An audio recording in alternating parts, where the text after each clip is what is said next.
Hello, Dave. Thank you very much for joining us today. I will let you present yourself first.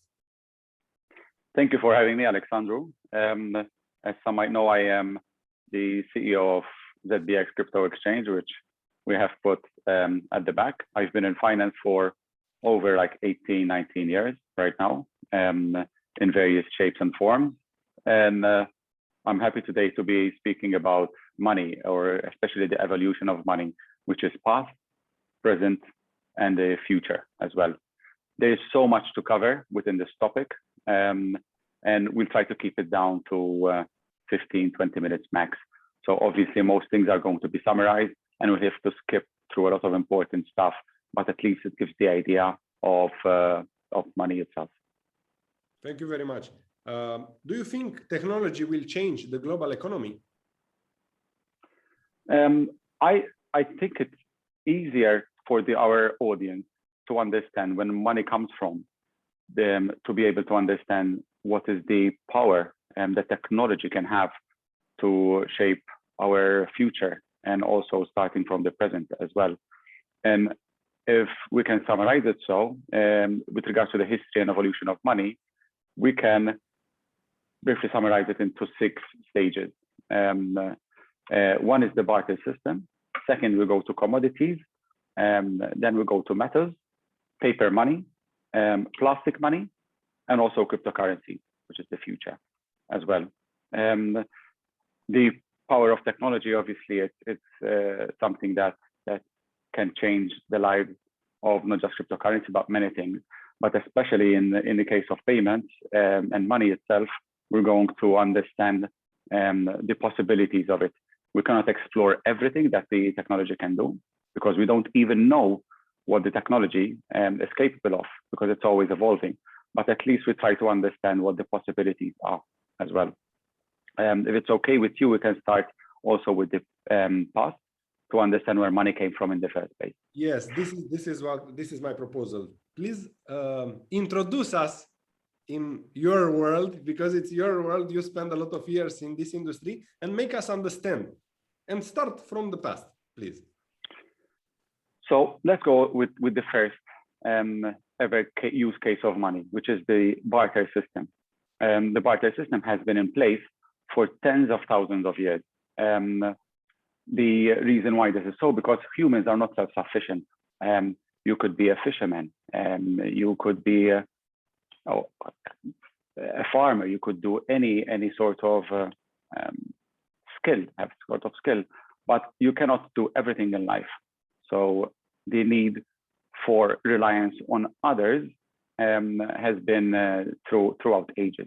So imagine that you are 10,000 years ago, and you are a fisherman, and you fish for your daily life. You need more needs than just fish in your life. You might need wheat, you might need livestock, you might need services as well. So what people have done is do specialization. So if you want to specialize by being a fisherman, you would go to your next door neighbor and say, hey, I have more than enough fish for myself. You are a farmer, you grow wheat, you grow livestock. Let's exchange some of my fish for some of your livestock. And this is the basic barter system. And the benefits of the basic barter system is that it increases specialization. So you specialize on what you know best, rather than having to do everything and be a jack of all trades. And it created basically occupation, because you can specialize. The occupation and specialization also has the benefit of increasing productivity as well.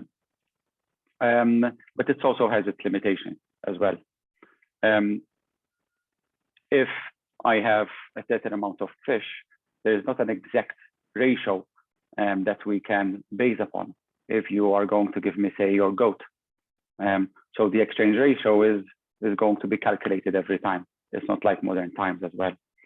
But we can store it down to 5 common limitations, which is the common measure of value, which we just described.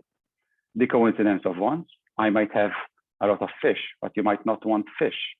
Or you might have too many goats, but it's not something that I need. So we both will want to have what each other has. And this coincidence doesn't necessarily occur. There's also the problem of indivisibility. If you're selling something like some big stuff like a goat or something similar, it is not divisible, but I might only have 3 fish to sell to you, but the price of 1 goat or the value of 1 goat is more than 3 fish. Also, the standard for the first payment. Barter can also occur for services as well. So I give you some goods and later you will give me a service. It can be a haircut or anything else. But the value or the standard of what I give you in the future for a deferred payment might not be standardized. If I promise you today that I give you a goat, then by the end of the year, the goat might have gotten sick. So the standard is not the same. And also the other one is storage. It's not very easy to store, say, fish for a long time because they will go bad as well. So barter is the first form of money that we have within our past as well. Second one is also commodity money. So barter problems can be solved by widely used commodity in exchange for others. And what do we mean by commodity?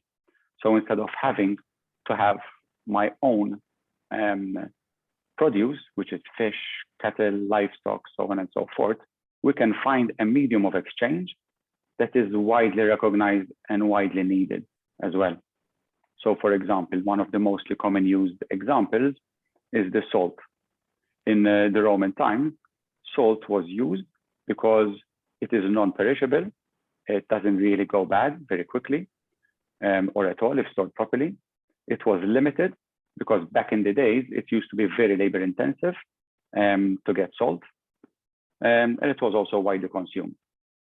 In fact, the actual word celery comes from the Roman time because it's when Romans used to go paid, it used to be called solarium, which is the origin of the word salary. Obviously, apart from salt, there is, for example, sugar in Brazil, tea in Mongolia, so on and so forth. But obviously, each jurisdiction or each country had its own. Anything can be made money as long as people accept it in exchange for goods and services. So that's basically the definition of it. And also, one important feature is that money does not have to be backed by governments as well. And the limitations of commodities are that storage. So it's not easy, for example, to store sugar in very wet environments as well, or shells that used to be traded in the past because they're very fragile. Transport over long distance, which is the problem with all physical money. If you have enough of it to transport it over long distance, can it be paper money? It can be a problematic. No universal acceptability. For example, India had a lot of salt, so maybe Roman salt would have not been very useful. Or if you were trading in butter, it will not be very good in hot countries because it would melt. And perishability itself. Some of the commodities can perish over time. So within the barter system and the commodities, those are inherent problems that we'll find as well. So that summarizes a bit the past uses of money. I'm not sure if I'm losing you, Alexandro, or no. It's quite clear. Impressed. I am really impressed because you explain for the first time in my life. I realize I've done a lot of business in my life, but I never stay with me or with a friend, with you, to understand where money comes from. And thank you very much for that. I really understand. I'm sure also that our audience will appreciate it. I'm happy to hear it. You're way too kind. We can pass to metallic money, so money made of metals as well. This is also part of the past and part of the present as well. Obviously, we all carry, or to some extent, coins with us, but these is not a very recent invention. Humans eventually learned to dig deeper and found metal. And metals were used to making many things. Shield, armor, tools, and also because of its inherent value, also to make money as well. The good thing about money is that it was scarce around the globe, especially when it comes to precious metals, and it weren't climate dependent. So if you have some gold coins, you can transport it and take it across borders, which eliminates some of the limitations of the past uses of money that we have just discussed. The downside of metals is that it was heavy. So if you need to carry a large sum of value, obviously it's going to be very heavy to transport. The rise of metals, or especially let's stick to gold, gave rise to what's called gold-backed IOUs. So even back in the time, there was people who didn't want to store a large amount of gold in their homes. So they went to their goldsmith and they say, hey, can you store my gold for me? People like a bank. And in return, those goldsmiths gave what's called an IOU, which is exactly as it sounds. You give me the gold and then I owe you in return this gold in return. The problem with the IOUs is that most goldsmiths were receiving a lot of gold and they had large deposits. And most of the time, people do not withdraw at the same time, which what today we would call like a run on the bank. So this gave rise to those goldsmiths to issue more IOUs than more gold that they have in stock. So effectively, it started making those IOUs worthless because in a way, they were printing money. Although money was taken in a different shape or form. So this is one of the largest pieces of limitations that there was with the use of metals and the IOUs that those goldsmiths used to issue as well, because it gave rise to fake IOUs and obviously money that didn't exist. Also, fraudsters used to cheat by mixing those gold with other metals. Say, hey, why don't I mix 30% gold and the rest, say, brass or something similar? So also, apart from the goldsmiths, there were other fraudsters which were devaluing the value of the coin itself. The problem with this is that it was centralized as well. So when governments start issuing legal tender coins, so back in time, there used to be like the gold with a square in between, so that you can pass a string and hold a lot of coins together. Something very interesting. Obviously, it used to be very heavy, but that's kind of what they used to do back in time. The problem with the government issued coins, however, was that it was centralized as well, which is a problem that we still have to this day. So if someone wanted to debase the currency, or in any way, shape, or form, obviously a central authority is always subject to attack.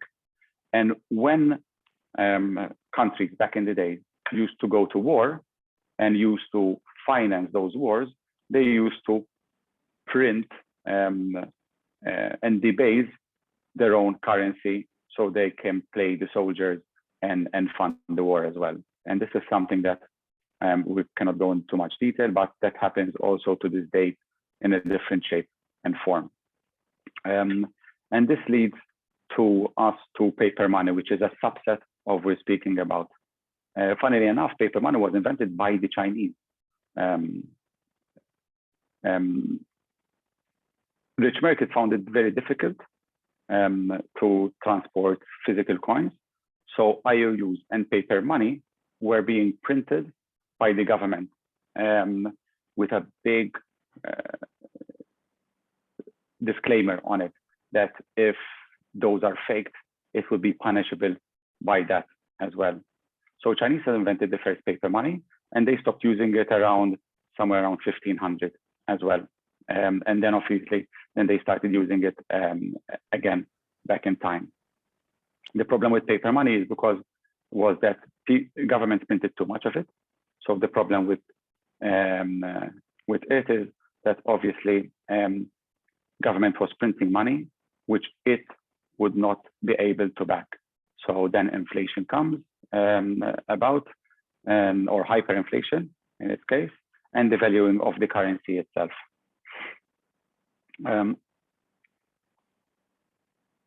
This also gives us rise to the fiat money that we have today.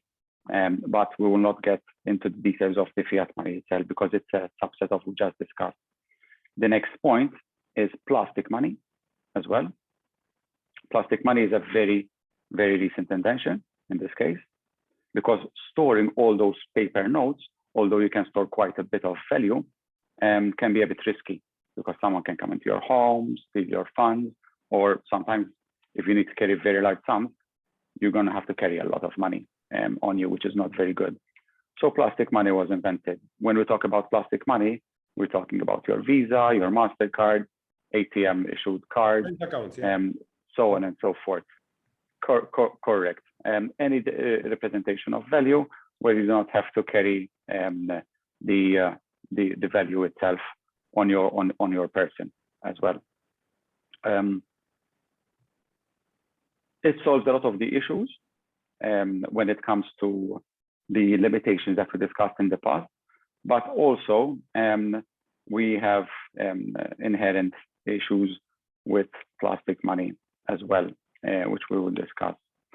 I'm not sure if you want to ask anything before we pass also to the future, Alexander, because yes, I have a tendency of keeping on speaking. Yes. Do you think an economy could work in not with centralized stuff, so decentralized, without government and central banks print more money and create inflation and the system we know? Yeah, they print money, we need to generate more value, and that's the game. Every 10 to 12 years, it's a recession. They print more money, we need to add more value. Some companies survive, some companies going up, some going down, yeah, depends.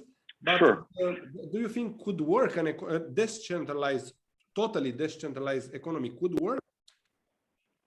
So the reason why I went to the presentation, I made a bit of notes, so I go through the important stuff, is because since till now, I try to explain the limitations of each system that we have discussed, which is the present, the past, and the present as well. And some of them intertwined because we are sometimes use systems that have been in place for thousands of years as well. And what the future brings, we're going to be discussing that as well. And it is the ability to transact directly peer-to-peer, so from myself to yourself, without a central authority, being it a central bank or your own bank or any other institution, in a safe and easy way, and also cheap, effective, fast, reliable, so on and so forth. It also, the future doesn't come without its risks as well, because we have systems in place right now that, for example, make sure that money or transactions are not being used to fund terrorism, to launder money, so on and so forth. So the next chapter in the evolution of money, which is the future, is digital currency, or some people refer to as cryptocurrencies as well. The most famous cryptocurrency that people know is Bitcoin, but there are many other cryptocurrencies as well. But for the sake of this interview, we will just stick to Bitcoin itself because we don't have enough time. The problem with trying to put the economy that we have, euros, dollars, the banking system, into electronic peer-to-peer, there has always been one problem, which is the double spend. And the way I explain this is that imagine that you clone your debit card, right? And you have the exact same one. It's very easy to clone a debit card, which will not go into the merits. and you send 5 of your friends, and at the same time, you try to withdraw 1,000 euros. So a total of 5,000, but you only have 1,000 in the bank. It doesn't work, right? Yeah. Because before your transaction passes through, there is a central authority that makes sure that you do not double spend your money, right? So the problem in this case is the double spend. When you go online, if I send you a picture or a file online, or let's say an MP3, I can send it to you, but I still have a copy, right? I can sell you that MP3 if it was, let's say, 15 years ago, but I still have the same MP3. So I could sell it to 15 people. So you don't have that unique MP3. So I can double spend my money, right? Right. So this is where blockchain technology comes in. We can ensure that the double spend issue through the use of blockchain technology is solved. So if I have 1 Bitcoin and I send 1 Bitcoin from Dave to Alex, I cannot send that 1 Bitcoin again to my brother or to anyone else. And that is a very, very crucial piece of technology that will enable future payments as well. So the biggest problem that we're solving with the future of money, to be able to transact directly from myself to yourself, is the trust in technology. So we do not need a central counterparty or a central authority, because we can rely on the technology. And also the double spend problem, which we just explained. So enter Bitcoin, one of the or the most famous cryptocurrency. It uses blockchain, and in this case for Bitcoin, it is proof of work system to be able to verify transactions as well. The benefits that not just Bitcoin itself, but blockchain technology has are still being explored, because the benefits of blockchain can be applied to many industries. It doesn't have to be a transfer of currencies themselves, but you can transfer value by making anything on the blockchain immutable. So you might not be able to go and alter a database after you have entered those details. So that gives rise to less and less manipulation, fraud, and whatever you might call it as well. So in the future, we're going to see always less reliance on central counterparties, because we can rely on the technology itself. But there's a lot of limitations as well that we still have to go around. Is that how are we going to make sure that the blockchain technology, Bitcoin, and other cryptocurrencies will not be used to fund terrorism, to launder money, to evade tax as well. There's many people who are getting on the case to find solutions for this as well. But with like any other technology, it takes time to find the solutions to such problems. I see. So do you think a decentralized economy will work, correct? Definitely. We are already moving to a decentralized economy. Most middlemen will be out of business. I can speak about the exchange itself, which I had as CEO. I believe in the future, we're going to move from centralized exchanges like ours to decentralized exchanges as well, where you will be able to transact directly with your peers without having to go to a central authority like ourselves. I don't think the technology for the exchange itself is 100% there, but that's where we are going. So yeah, the answer to that is definitely. I see. Tell us a little bit about ZBX. ZBX is a crypto exchange which just has received the regulatory approval for the license in Malta. So we are very happy with operating now above the radar with a proper license, which also offers protection to whoever comes in and trades with us. We try to concentrate mostly on the B2B, because it's very hard for us. The reality is that we're a small exchange to compete with the big players out there, which have been around for many, many years. But we are focusing a lot on providing the infrastructure to other players in the industry. So if you want to go make a purchase from your local, let's say, Starbucks in the future, that Starbucks will be able to accept cryptocurrencies without even knowing, or without even dealing with the volatility, without even having to know really the technology behind it. Same for other institutions. If it is powering gaming companies or even high-risk industries, we can provide the extra layer of due diligence and regulation that they might require for them to be able to accept cryptocurrencies as well. So our focus is also retail, but mostly on the B2B side, because if we really want cryptocurrencies and blockchain technology to power the future, someone has to be at the back to do the work on the infrastructure that is needed to power your everyday purchases and cryptocurrency in your everyday life. What's the best advice you can share with a crypto investor? This is something from someone who manages an exchange. Yeah, it's very important to.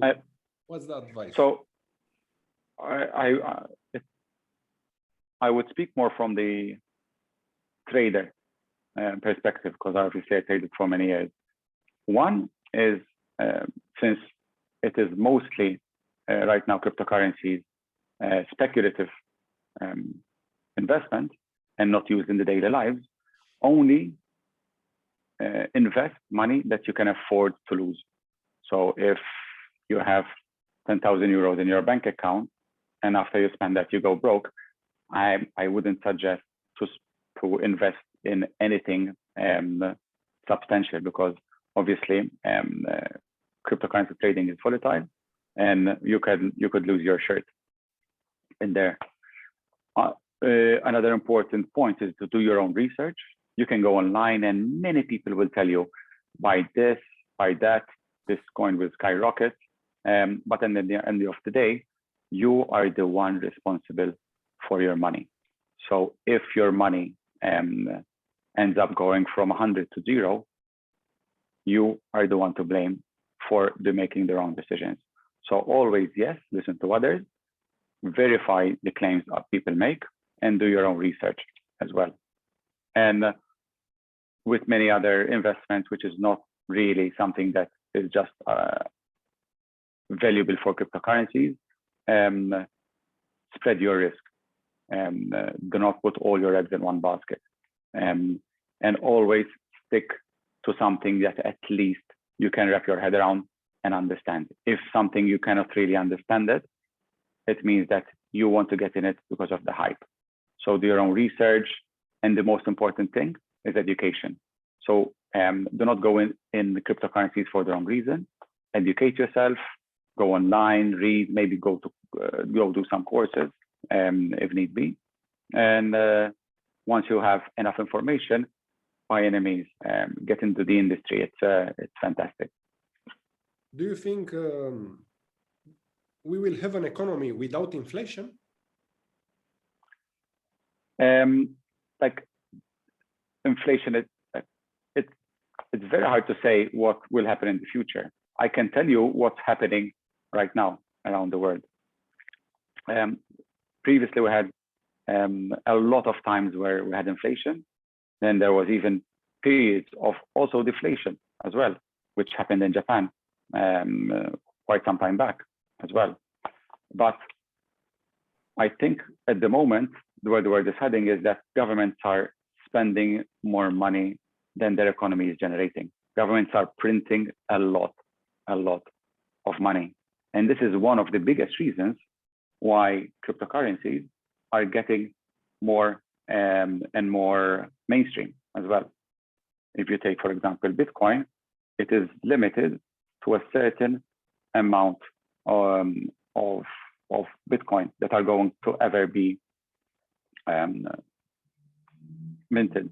So that gives value to the coin because there is a limited supply.